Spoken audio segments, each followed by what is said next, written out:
Breaking, Trump just ended it for Obama with a single swipe of the pen. It has almost been a year of President Trump sitting behind the Resolute Desk, and even though we have had some ups and downs, it has been glorious watching liberals lose their minds on a daily basis. President Trump has been determined not only to get America back on track but also to end policies that have been harmful to our economy.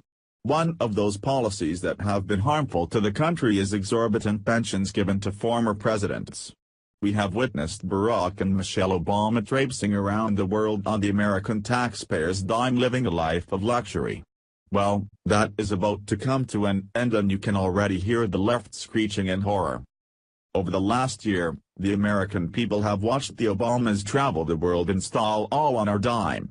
The Obamas have been photographed staying in ritzy resorts such as the Four Seasons Resort Bali in Indonesia that has a price tag of $2,500 per night, and that is just the tip of the iceberg.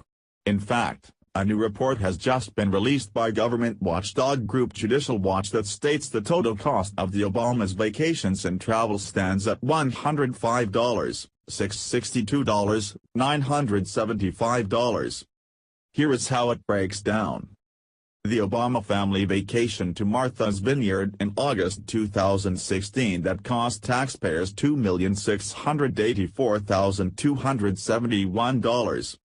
Obama's trip to L.A. in October 2016 for two campaign fundraisers and an appearance on Jimmy Kimmel Live that cost taxpayers $195,855. Michelle Obama's infamous trip to Morocco that cost taxpayers $244,218. How much the Secret Service spent during the Obama's final vacation in Hawaii, which cost taxpayers $1,862,230. Apparently, congressional Republicans feel the same way and have been working on a bill to cut back those presidential pensions. So, on Wednesday a bill was to the Senate by Joni Ernst that would scale back those hefty stipends to past presidents, and guess what? It passed. Here is more from the Daily Caller. A Senate committee approved a bill Wednesday to reduce the salary former presidents can make, years after former President Barack Obama vetoed similar legislation in 2015. The update to the Former Presidents Act would reduce how much former presidents receive in pension from the taxpayers and reduce the total amount of money taxpayers contribute to former commanders-in-chief. Our national debt now exceeds $20 trillion. This bipartisan effort is another important step toward reining in Washington's out-of-control spending, Iowa Republican Senator Joni Ernst, sponsor of the Senate legislation, said in a statement. It is ridiculous to continue asking taxpayers to help foot the bill for former presidents' perks at a time when they already rake in millions of dollars from book deals, speaking engagements, and more. The Senate Committee on Homeland Security and Governmental Affairs unanimously approved the language of the bill, and it awaits a vote by the full Senate chamber. The House is set to consider a companion bill, proposed by Georgia Republican Representative Jody Hice.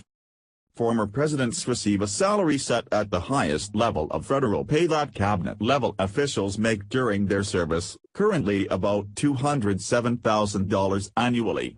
Ernst's proposal would cap stipends at $200,000 per year, adjusted each year for cost of living increases. The bill clearly states that it would not change the security a former president is entitled to. In the 2017 fiscal year, the 5 living former presidents cost taxpayers $2.8 billion for salary, security, staff and other perks of office, according to a Congressional Research Service report. Another provision of the bill would push former presidents who find an additional stream of income solely off the taxpayers' support.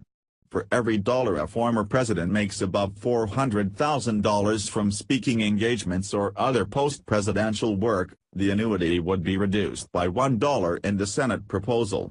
Obama made around $400,000 in one speech to a Wall Street private equity firm earlier this year, according to Bloomberg Businessweek.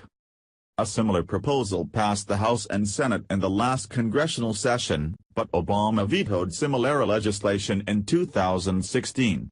Former White House spokesman Josh Earnest said that the bill would remove staffers from their jobs assisting former presidents instantly, leaving no time or mechanism for them to transition to another payroll. It is no wonder Barack Obama vetoed this bill last year at all. This man wanted to continue to live the life of a king all on our dime with no regard for how the rest of make ends meet. Barack Obama needs to get it through his head that he is no longer president and he is now a private citizen, and